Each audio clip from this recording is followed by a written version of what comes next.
There are some number of people who react to the concept of total surrender to the cosmic will. They feel incapable of giving up that amount of autonomy, and they have bad memories of all the orthodox factions who have wrung so many bloody nickels out of the whole affair. They distrust the idea that the cosmic will has their best interests at heart. The truth is that there is only one will, and one source of all power. All power proceeds from one source and also returns to it. All our power is borrowed power, and the majority expression of it is in resistance.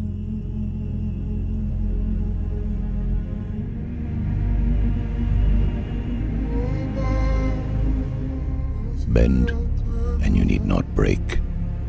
Though heaven prefers no man, the wise man prefers heaven. The lives and teachings of all the masters of the East and many elsewhere all echo the same truths concerning the means to realization, liberation, and enlightenment.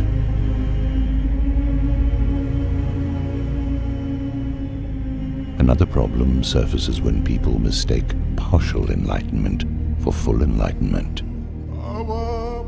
There is a big difference and a strong impetus to take yourself seriously, which is why every bona fide master is as humble as dirt, though in no way are they a doormat. They are a doorway. Sitting outside the person who possesses the goods is sitting outside the door. Sitting within the resonance of the one who has the goods is the key.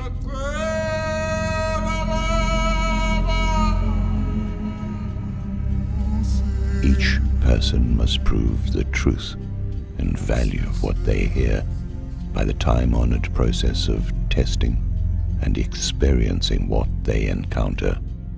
The proof is in the pudding. It either is or it is not, and that will be revealed in the transits of inquiry. All inquiry is some version of self-inquiry because we contain everything within us.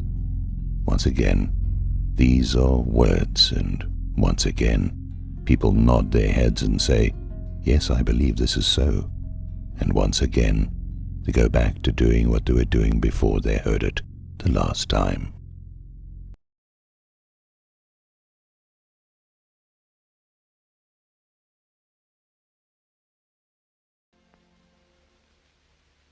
I'm sorry, but I don't want to be an emperor. That's not my business. I don't want to rule or conquer anyone.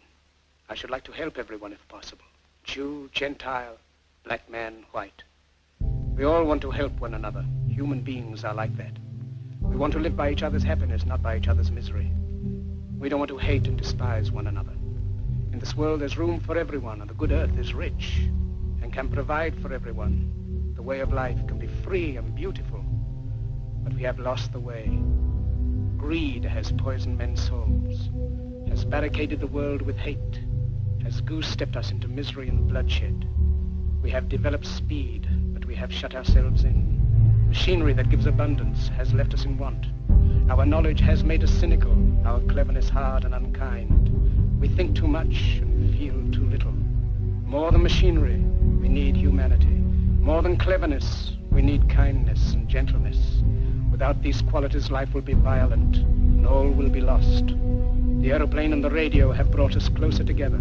The very nature of these inventions cries out for the goodness in men, cries out for universal brotherhood, for the unity of us all. Even now, my voice is reaching millions throughout the world. Millions of despairing men, women, and little children, victims of a system that makes men torture and imprison innocent people. To those who can hear me, I say, do not despair. The misery that is now upon us is but the passing of greed, the bitterness of men who fear the way of human progress.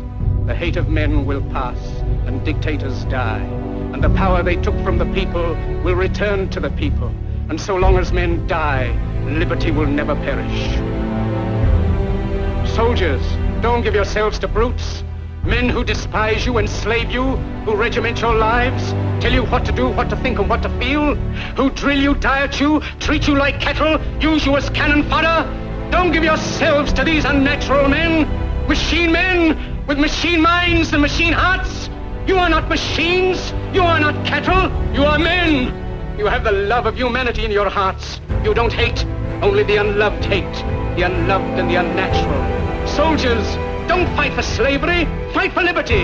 In the 17th chapter of St. Luke it is written, the kingdom of God is within man, not one man nor a group of men, but in all men, in you.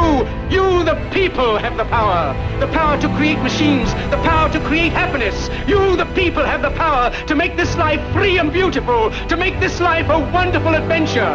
Then in the name of democracy, let us use that power. Let us all unite. Let us fight for a new world, a decent world, that will give men a chance to work, that will give youth a future and old age a security. By the promise of these things, brutes have risen to power, but they lie. They do not fulfill that promise. They never will. Dictators free themselves, but they enslave the people. Now let us fight to fulfill that promise. Let us fight to free the world, to do away with national barriers, to do away with greed, with hate and intolerance. Let us fight for a world of reason, a world where science and progress will lead to all men's happiness. Soldiers, in the name of democracy, let us all unite!